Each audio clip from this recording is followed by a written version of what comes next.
बिस्मिल्लाहिर्रहमानिर्रहीम। Welcome to my channel. उम्मीद करती हूँ सब ठीक ठाक होंगे। किचन के कमाल के टोटके।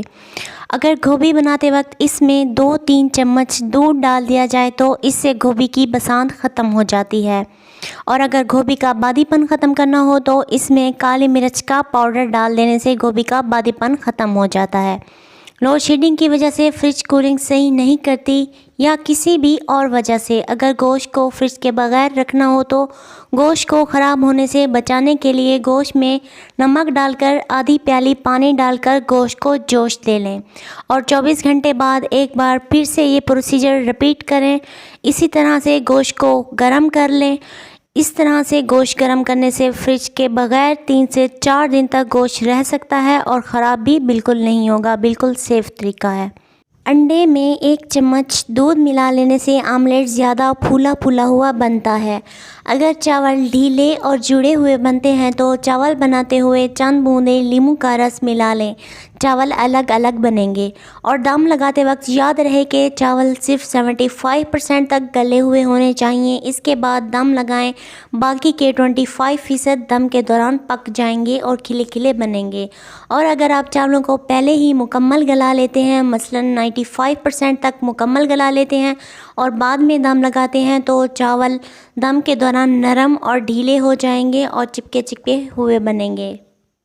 मच्छरों को भगाने के लिए 1 कप पानी में और चंद कपूर की गोलियां डालकर कमरे के किसी भी कोने में रख दें। मच्छर दोबारा नहीं आएंगे। बहुत ही सस्ता सा टोटका है। खीर बनाते वक्त दूध बहुत ज़्यादा नीचे लगता है। इस लगे दूध से खीर का जायका ख़राब हो जाता है और खीर भी अलग से ज़ाया होती है।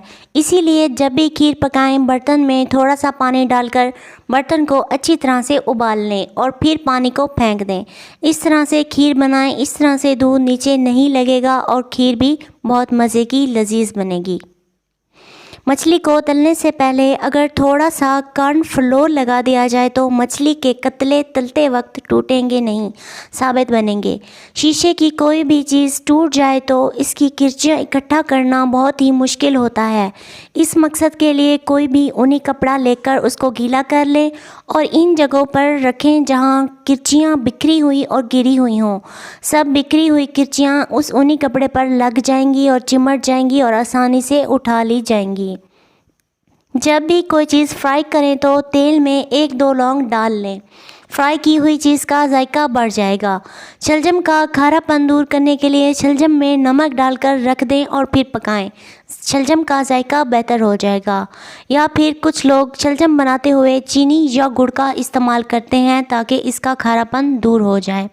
अगर सलाद के प्याले को खूब ठंडा कर लिया जाए और फिर इसमें सलाद रखें तो सलाद ज़्यादा देर तक तरोताज़ा रहेगा। अगर किसी दिन गलती से सालन में नमक ज़्यादा हो जाता है तो घबराएं नहीं, कोई बात नहीं है। इस मकसद के लिए एक आलू को काट लें और सालन में डाल दें और 10 मिनट तक बिल्कुल हल्की हल्की आंच पर पकाएं। इसके बाद आलू को निकाल दें क्योंकि आलू इजाफी नमक जज़्ब कर चुका होगा और सालन में नमक की मिकदार कम रह गई होगी। इसके बाद आप हस्बे ज़ायका नमक सालन में डाल सकते हैं। सब्ज़ मिर्च की जलन को हाथों पर ख़त्म करने के लिए हाथ चीनी मिले पानी में डिबोएं या फिर बर्फ़ की टिकोर करने से हाथों पर से जलन गायब हो जाती है।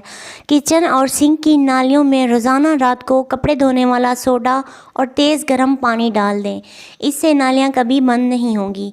पतीली में अगर कोई दाग लग जाए तो इसमें अंडे उबालें। दाग खुद ब खुद साफ़ हो जाएंगे और पतीली चमक उठेगी। हरा धनिया और पुदीना अगर ज़्यादा दिन तक ताज़ा रखना हो तो गिलास में ठंडा पानी डालकर धनिया इसमें खड़ा कर दें और फ्रिज में रख दें। धनिया कई दिनों तक तरोताज़ा रहेगा।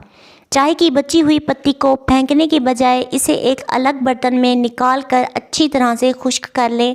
अब इसको एक मलमल के कपड़े पर लगा कर लिपेट कर इससे बर्तन धोएं तो बर्तन खूब चमक उठेंगे। आज की रेमेडी में से कौन सी रेमेडी आपको ज़्यादा अच्छी लगी है कमेंट करके ज़रूर बताएं। चैनल को लाइक कर दें, शेयर कर दें और सब्सक्राइब कर दें। शुक्रिया।